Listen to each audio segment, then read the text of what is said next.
Hello student, আজকে আমরা ভূগোলের কিছু ইনফরমেশন নিয়ে আলোচনা করার জন্য এসেছি। দেখো, ভূগোল একটা ভাস্ট সাবজেক্ট এবং এর মধ্যে অসংখ্য ইনফরমেশন আসে। সেই সমস্ত ইনফরমেশন আমাদেরকে মনে রাখতেই হয়, কিন্তু এই মনে রাখাটা খুব কঠিন হয়ে যায়।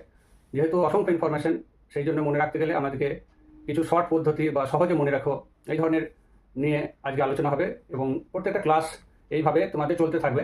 তোমরা এই ক্লাসগুলো পেতে অবশ্যই কমেন্টে গিয়ে তোমরা লিঙ্কে প্রবেশ করো এবং সেইখানে দেখো আমার গ্রুপ আছে, সেইখানে তোমরা জয়েন হয়ে যাও। আজকে শুরু করছি। মনে রেখো, সহজে মনে রাখার পদ্ধতিগুলি এইখানে ক্লাসের মধ্যে তোমরা প্রতিদিনই একটা দুটো করে পেতে থাকবে। আমার এই চ্যানেলটা তোমরা দেখতে থাকো এবং এইখানে আজকে আমি যেটা আলোচনা করব, শিলামণ্ডলের উপাদানগুলি। দেখো, শিলামণ্ডলের উপাদানগুলো থেকে তোমাদের কোশ্চেন হয়। সেই কোশ্চেনগুলো সহজে মনে রাখার জন্য তোমাকে একটা ছক মনে রাখতে হবে বা ছোট্ট একটা জিনিস মনে রাখতে হবে। এই দিকটা লক্ষ্য করো, আমি লিখেছি অক্সি, সিলি, অ্যালু, লৌহ, ম্যান, কে, পটা।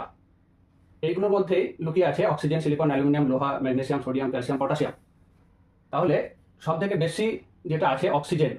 এটা কোশ্চেনটা প্রায় পড়ে যে শিলামণ্ডলের উপাদানগুলির মধ্যে সব থেকে পরিমাণ বেশি কার।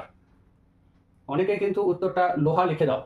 লোহা কিন্তু বেশি নয়, সব থেকে বেশি আছে অক্সিজেন। তাহলে আমাদেরকে এইভাবে মনে রাখতে হবে যে অক্সি, সিলু, অ্যালু, লৌহ, ম্যান, কে, পটা। তাহলে আমরা এখান থেকে সহজে মনে রাখতে পারছি অক্সি মানে হচ্ছে অক্সিজেন, সিলি মানে হচ্ছে সিলিকন, অ্যালু মানে হচ্ছে অ্যালুমিনিয়াম, লৌহ মানে হচ্ছে লোহা। আর ম্যানের দেখো এখানে ম্যান যেটা করা হয়েছে, ম্যাগনেসিয়াম এবং সোডিয়ামকে যুক্ত করা হয়েছে, Mg। এখানে দেখো আমি সংকেতটা দিয়ে দেখিয়েছি, এটা হচ্ছে ম্যাগনেসিয়াম, ময়জফলাতে ম্যাগনেসিয়াম, আর দন্ত নয় হচ্ছে সোডিয়াম, Na, সেটাকে আমি দেখিয়েছি সোডিয়াম। আর কে মানে হচ্ছে ক্যালসিয়াম, আর পটা সংকেতটা হচ্ছে কে, এবং এটার পটাশিয়াম। এইখানে পার্সেন্টেজগুলো বেশিরভাগ ক্ষেত্রে যেটা সব থেকে বেশি আছে সেইটাই পড়ে।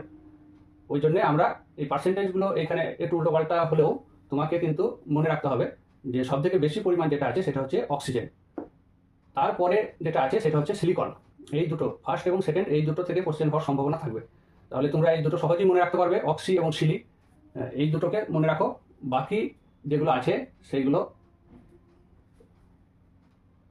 বাকি যেগুলো আছে সেগুলো অতটা ইম্পর্টেন্ট নয়, তবু তোমরা জেনে রাখো অ্যালুমিনিয়াম থার্ড পজিশনে আছে এবং লোহা ফোর্থ পজিশনে আছে।